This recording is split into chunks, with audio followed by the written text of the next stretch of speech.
Safety standpoint, is there a redundant computer control system in this aircraft? Of course.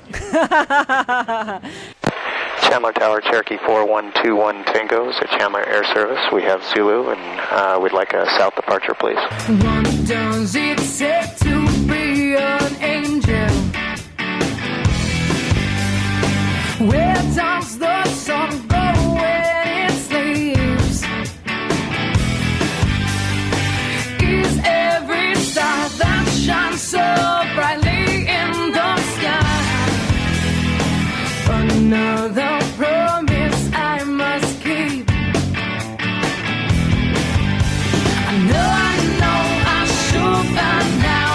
It isn't written in the stars, just shadows, dreams, and light. Hey everybody, welcome back to the Student Pilot Cast. Today we're going to be doing an OSH feature from AirVenture 2022, but first I'll explain. I happen to be in a very echoey hotel room in Wichita, Kansas, actually a stone's throw from the Textron plant and headquarters. But I did want to get this out, so I'm recording while I'm on the road, so apologies in advance if there's any audio or even video problems. Now this one wasn't planned or scheduled, but while we were cruising around the grounds and taking it all in on opening day, trying to get our bearings a little bit, we ran into the Opener display and tent where they were showing off their BlackFly VTOL electric aircraft, which I'd been hearing a little bit about, and while electric VTOL aircraft are kind of a dime a dozen, there seem to be a lot of them, and they're kind of all the rage right now. Dozen or so different designs that we've all heard about. This one is a little different because it's not really that quadcopter style design. It can actually transition into slightly more typical forward flight, but there is really nothing typical about this aircraft as far as I could tell. We weren't planning on doing a feature on them, like I said. Despite all the press releases, it just didn't seem like it fit with our channel. But after having my cameraman and my audio tech, who also happened to be two of my sons, try out the simulators they were demonstrating, I decided to have a little chat with Celia Oakley, the CIO at Opener, about the aircraft. And later in the week, we got to see it fly in person a couple of different times. And like I said, there is nothing typical about it, but it's pretty interesting. After we hear from Celia about a bit of the history and the design as well as the aircraft's future, I'll include some footage of the simulator as well as some quick thoughts from my assistants on the experience. Hope you enjoy. So tell me a little bit about BlackFly. Let's see, BlackFly is a personal aerial vehicle. It's an ultralight vehicle, so it can be flown now by people. As long as you're under the Part 103 rules as an ultralight. And so as an ultralight, it can fly up to 62 miles an hour. The range is about 20-25 minutes for maybe 20-25 miles. And we're super excited about bringing BlackFly to EAA AirVenture this year. We have some really nice demos that we're going to give in the air shows, both in the ultralight area and in the main air show. Excellent. So is this your first time at OSH? No. We've been coming to OSH since 2018. So we actually, as a company, did our public launch in 2018. And so this was the first show that we attended, and we've come every year, except for in 2020 because of COVID. And we've basically been, this is our focus. We love OSH, and we've been developing our booth and our aircraft and our presence and our enthusiasm, year after year. Excellent. So I'm going to be putting shots of this in there, of course, but this is a totally different design than we've ever seen before. How did that come about? Well, our founder, Marcus Lang, actually came up with this idea back in 2009, and he basically realized that we now have the motor technology, the battery technology, the motor controller technology to actually, and then the carbon fiber to actually create an aircraft like this. He went through maybe, back of the envelope, 50 different designs of basically trying to figure out like what's the optimal configuration to have. And he came up with this configuration here. There are some particular characteristics. First of all, it's just really simple. Well, at least it looks very simple on the outside. There are very few moving parts. The only moving parts are basically the propellers and what we call the elevons, or the control surfaces. We don't have any articulating wings, no articulating propulsion systems or anything. Those particular aspects make the design much more complicated. They make the manufacturing more complicated. They make it more costly. They make it less robust. They're more Heavier. Brake. What's that? And Heavier. Oh, yeah. I was getting to that. Yeah. Because what happens with heavier is that then you can't be in the ultralight category. So it was like super important to make this like as simple and as light as possible to get into the ultralight category.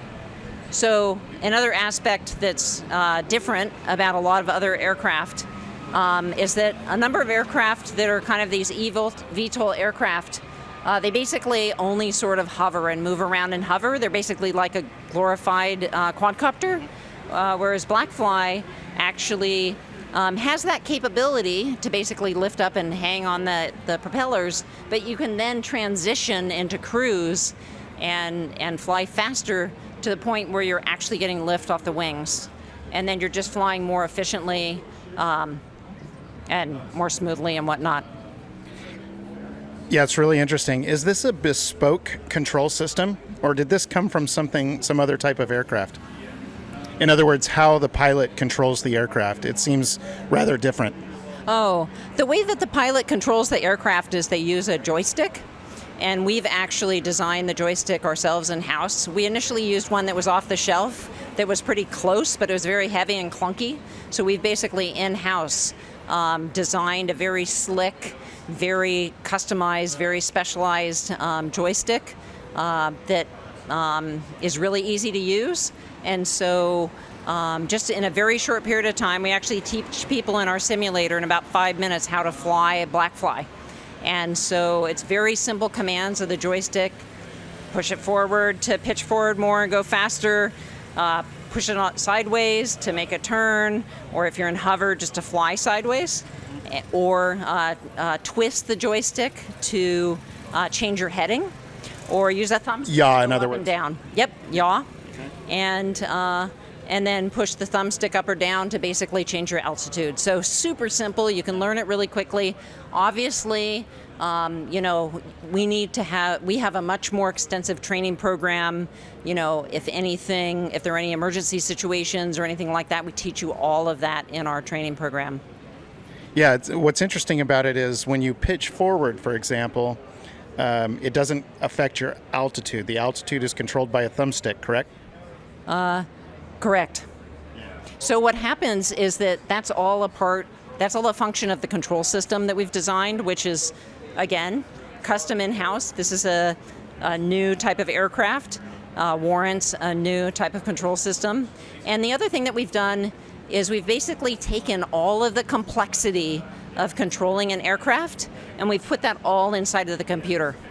So that when you're flying, like in cruise, say, and you're flying straight ahead, and you want to turn, you just push the joystick sideways. Super simple. The control system takes care of the turn coordination. It keeps it at the same altitude, and it basically makes that bank turn. You don't have to, worry about, I have to change the pitch and the bank and the roll and everything else. You just say it, I want to turn. Really simple. Yeah, that sounds really amazing. So the next question I would ask then, from a safety standpoint, is there a redundant computer control system in this aircraft? Of course. Most of us pilots don't like to rely completely on a computer, so that would be the obvious next question. We have on the order of, 100 or more computers in this aircraft. And so we've got 3 flight controllers, 3 GPS systems, 3 airspeed sensors, 4 radars. We've got, in each quadrant, we've got 2 propellers, 2 motors. We've got split elevons in each corner. So we have huge amounts of redundancy. And And then we basically, do a sensor fusion of all that information to basically figure out, has the sensor failed or whatnot. But we also, we take all of the electronic guts of the aircraft and we actually have those up like on a board. And then we actually do simulated failures running that system as if it was an aircraft, where we can pull out wires, we can do various things and make sure that our system is robust to that. So we test basically. Awesome. And we really try and stress the system as much as possible. We just want it to be as robust and safe as possible. So even in the unlikely event that one of the electrical motors failed or a wire had a short or something like that, it would detect it and be able to safely put the aircraft down at that point? So there's a certain fraction of the types of motor failures that we can detect. There are some that we can't. But if we can detect it, we'll tell the operator that we've detected it and that they should put depending on the situation, whether they should put it down immediately or soon or, when you get a chance, just depending on the severity. And then the other thing is that there's really great visibility of the propellers when you're sitting in there, so that you can potentially see if there's some sort of an issue or something like that and get yourself down. Excellent. And so but if there is a failure, we simulate detected failures, we simulate undetected failures, and if there's a single motor failure, the control system is completely robust to that. You can still fly the aircraft. Yeah, because it sounded like you're using separate ADAHRs for detecting your pitch and how fast you're turning and things like that. So it will see that that's happening and correct for it anyway. Correct. Yes. Okay. And so I guess the obvious next question, I know the answer to this, but I'm going to ask anyway. When is it going to be available and for how much? In the near future. When we're in mass production, we're expecting the price to be the price of an SUV. And initial production, though, will be higher than that. Yeah. And because it's operating it's operating in Part 23, right? No. Oh, that's right. Part 103, ultralight. So no certificate required. That's correct. And no pilot's license. The requirement that we have are that you're 18 years or older, and also you have to go through our training program. All right. Well, thank you very much. I really appreciate it. Okay. Thank you. All right, well, there was Celia. As I said before, we got some firsthand experience with the simulator, which was using Oculus headsets for the participants to give them immersive sort of feeling while they were flying. First, we'll hear briefly from Trey, and then Cayman on what it was like to fly the sim. Okay, Trey, you just did the simulator for the Opener BlackFly V3. What did you think? It was definitely interesting. The controls were different from anything I've ever seen.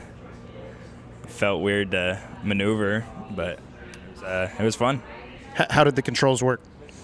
There was twist to a joystick to yaw turn, and then there was a hover mode, which was like slow flight, and then cruise mode. You could switch between them at any time and make weird, fast turnarounds and stuff. It was interesting. How did you switch between the cruise mode and the hover mode? It was a trigger on the joystick. And from what I could tell, your altitude was controlled by a thumbstick. Yes, correct, which was hard to get used to. You can't go up and down just by pulling back. What did you think? It's pretty fun. Pretty cool. It's a weird experience because you're losing altitude while you're on your back. Yeah. And so you can't see anything. If you're looking at the controls, you have to look back down and kind of look over your shoulder to see the ground and stuff. And Super easy. yes, it's computer controlled flying, right? Oh, yeah. Yeah. I mean, you could do that with almost no practice at all. All right, so I'd love to know what you guys think of this. Leave a comment here or send me an email at bill@studentpilotcast.com, or you can catch me on Twitter at BillWill. That's Bravo India Lima Lima Whiskey India Lima. So I certainly hadn't seen anything like this before, so it was pretty interesting to see a little bit more about it and definitely to see it fly. And it'll be interesting to see how this turns out. So thanks for watching. And there's certainly more stuff I've got from OSH22, so check out some of the other videos that are either already posted or some that are still coming. Thanks again for watching. Now go become a better pilot.